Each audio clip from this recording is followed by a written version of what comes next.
Ta-da! We simulated a voting room. Here's what to expect when you're inside so you don't panic and your votes are properly casted. With your IC ready, enter the polling room once the officer says, "Masuk, masuk!"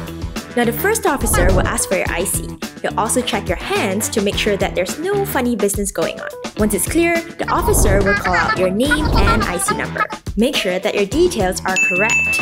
He'll then verify your details with the second officer next to him. Make sure that he doesn't write any numbers by your name. Now to get the signature look. Dip your left index finger into the indelible ink bottle. This is to make sure no one can double vote. Moving on, the third officer will double check your inked finger. Then, she'll stamp, tear, and issue you your ballot paper. Now listen up! Each ballot paper should include a certified stamp and a serial number.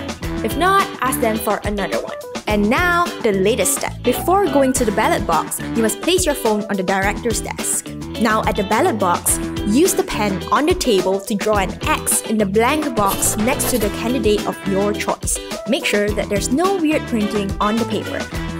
Now the exciting part, place the ballot paper in the ballot box. Now with all the excitement, don't forget to pick up your phone and you're done! Congrats, you are a great citizen of Malaysia.